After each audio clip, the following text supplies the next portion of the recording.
Hi guys, it's Stacey from Art on the Rocks with Care. I just wanted to jump on and do a little video for you guys. I'm super excited. So, Monstera leaves. I'm a plant lady. I don't know if you're a plant lady, but I love my Monstera. It's a little crazy right now, and it's searching for the sun in my back windows of my house, but it's coming here in New England. It is coming. So I wanted to do a little Monstera project. I'm super into this kind of simple contour line drawing art right now. I've been doing a lot of it in my own personal work, and I wanted to come up with a simple project that customers could use or we could do in our studios. This would make a great class. I'm going to be doing this project on Gare's 8" by 8" tile. I like using these as like summer displays on my like picnic spread. It can be like little individual kind of charcuterie boards or for condiments, candles, all sorts of things. They're great like giant coasters for your picnic tables. So we'll walk through that together. We're gonna do kind of a fun watercolor and add in a little bit of some rubbing alcohol. I love fun strokes so much. As an artist, even pre-pottery life, I love watercolor. So I often water down fun strokes to create watercolor inspired pieces. We've literally poured our watercolors into an empty palette and just kept them as watercolor palettes. They're so bright and vibrant and bold that you can do that, and they make amazing watercolor pieces. So we'll zoom in and you guys can see what we're working on. All right, so I like really bold colors, so I'm going to do a few options that are really bold. I'm going to be using Lime Ricky and Smiley Face for my first, and then I'm going to do a pink and purple version, and then I'll do a more boho inspired version for it's a good color palette. It's a good trending color palette and people love it. So to start, I'm just gonna start with one of these guys. You can draw these yourself, or you can just print out a little coloring book. You could do this with flower cutouts, any plant leaf cutouts. I'm gonna take these, I just printed them on a regular printer on copy paper, and I'm gonna dip them into water and stick them down to my piece. I like to use a fan brush or a mop brush to get them stuck down nicely. Whoop, we got a runner. And I'm gonna pop those right down. And then I'm gonna dip this guy in paper too. I like them facing different directions. I'm gonna make each tile a little bit different. So I'm gonna go ahead and get a little bit of water on my tile. I want to I like painting with watercolors in a wet fashion. So I want my surface to be wet, just like if I were doing this on paper. And I want to also have my watercolors nice and watered down. Stay in your spot. All right. All right, so what I love about watercolor is that it can be very just intuitive. So I'm going to pour out a little bit of my Lime Ricky and some of my Smiley Face yellow. I'm gonna get my brush kind of nice and wet. I like these big fan brushes. And really water this down. And I'm just gonna pop some wet paint on here. I don't mind switching up directions so I get a little variation. Whoop, we got a runner. We'll get it stuck down. I like to brush away from my cutout so it can just live where it's supposed to.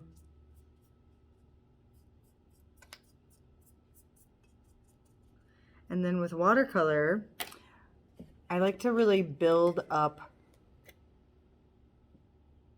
my colors. I'm going to pour out some rubbing alcohol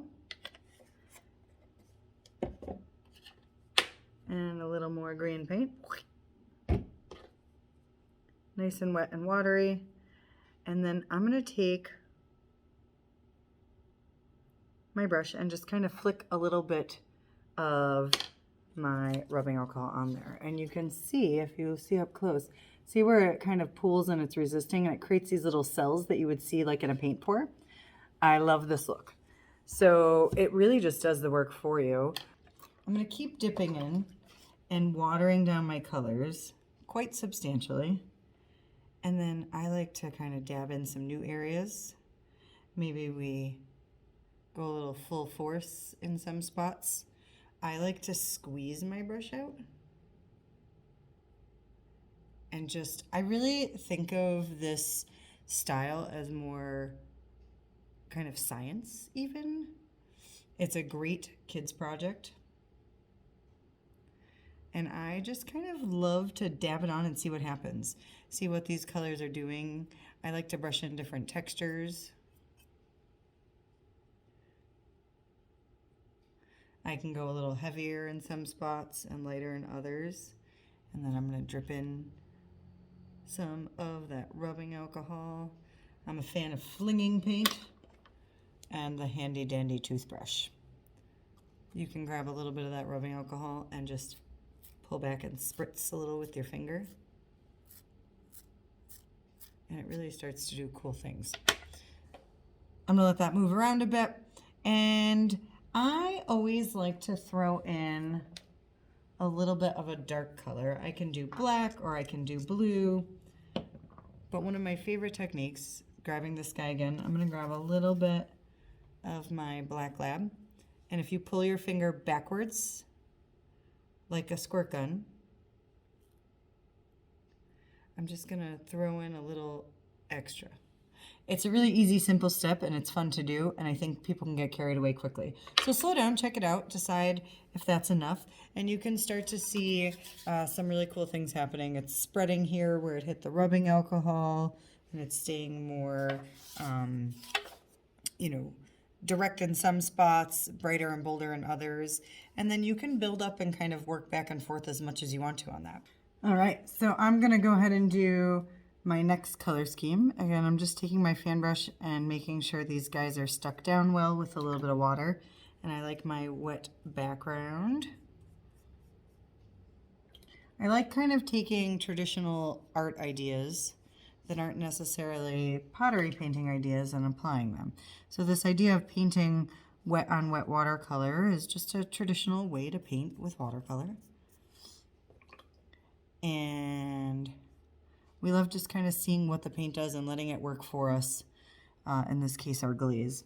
So I'm going to water down my fan brush really well and grab some Jumpin' Jelly, probably my favorite color.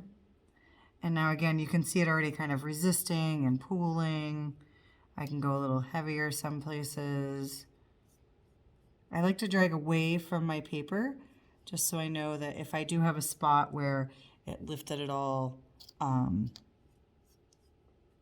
that's okay. It's gonna stick down well. And I like this inconsistency of darks and lights. Our whole lives we're taught to like think it through and plan it out, and I want you to just be with this. Just let it happen. I am gonna pour out a little more of my rubbing alcohol. And we'll just flick it on there. Let it kind of do some cool things.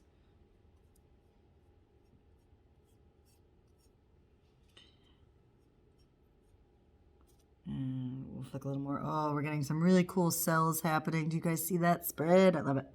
I'm going to take the same brush, give it a quick rinse, and I'm going to add some Pinky Winky. Look at all these cells that are happening.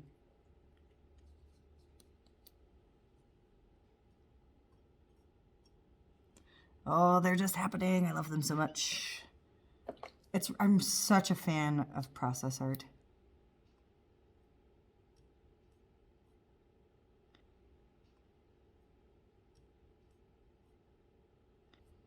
These cool cell paintings you're seeing all the time. We can do that if we're painting kind of quickly and layering this rubbing alcohol in there. Let's add a little more. Woo, yeah, get in there.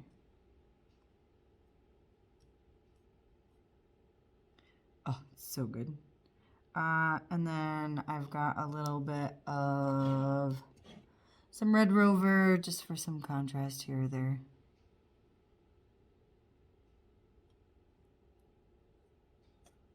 Let's do a little bit of rubbing alcohol.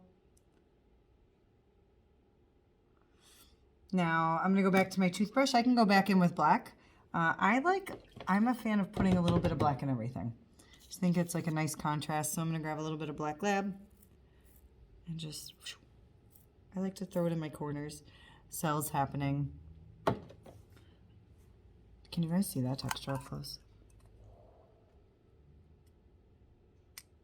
Really cool things happening. I'm gonna leave that alone and let it dry. We'll be back. All right, so for my third tile, I'm going to pay a little homage to our boho minimalist inspired friends. I'm more of a maximalist myself. More is more. I like more. But if you want more of a kind of boho inspired vibe with a boho inspired palette, I'm going to be using Old Yeller, pea soup, and a little pumpkin pie. So I'm gonna leave more of my background exposed this time, but same technique, that wet on wet. And then we're gonna drip in a little, do you see and hear it happening? And we'll go to a few places, but we'll get those cells in there. I'm gonna also do the same application with some Old Yeller. I like overlapping, so I'm gonna let some of that overlap right into my pumpkin pie, and maybe even some within itself. And we're gonna throw a little bit of rubbing alcohol in there. And then we're gonna water down some pea soup.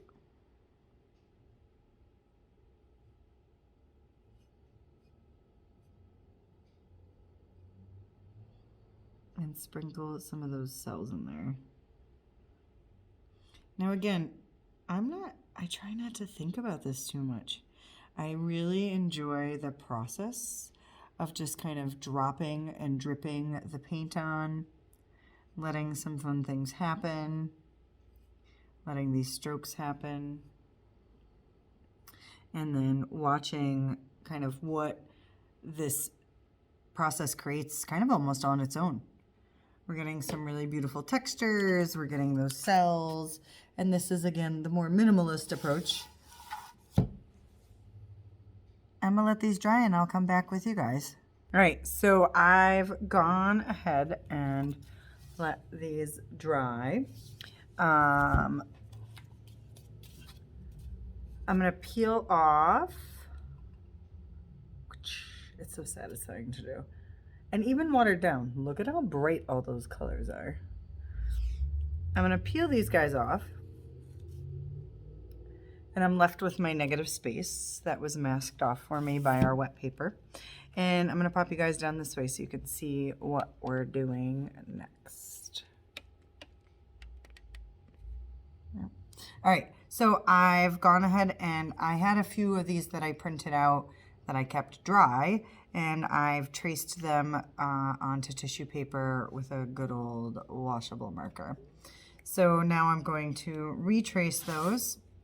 I freehanded mine, but this printable version is a nice, easy way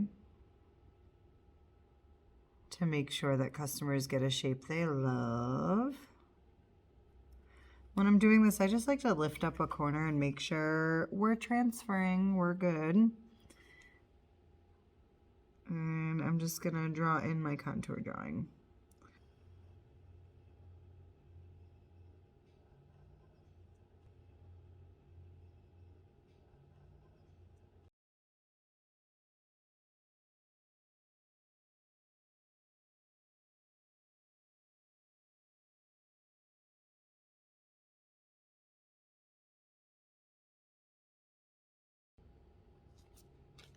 All right, uncue the fast forward. We'll do our next step in just a moment. So for these line drawings, I love a writer bottle. I like the inconsistent line that you can get when I call it a hiccup, when your writer bottle hiccups. When I'm doing this with customers, I always tell them to practice a little line on the side, give it a try. And I'm just gonna do kind of a swift outline all the way around these. You could use a liner brush instead, but I like the kind of almost sketchy quality that I can achieve with a writer bottle. So I'm going to go ahead and outline this on all my tiles.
You can see I very loosely outlined these. If you guys see up close, my purple marker is exposed here or there. Another thing that I love is this kind of raw edge from where my leaf was placed earlier. And if my black goes onto the background a little, that's okay. I am not looking for perfection. I like this really organic line and this contour drawing with our kind of crazy science background. All right, I have to hydrate. We're in the home stretch. So I've gone ahead and used our transfer technique with our washable markers and drew out my leaves on all of these. I'm gonna go ahead and outline these, and then we are gonna get these bad boys in the kiln.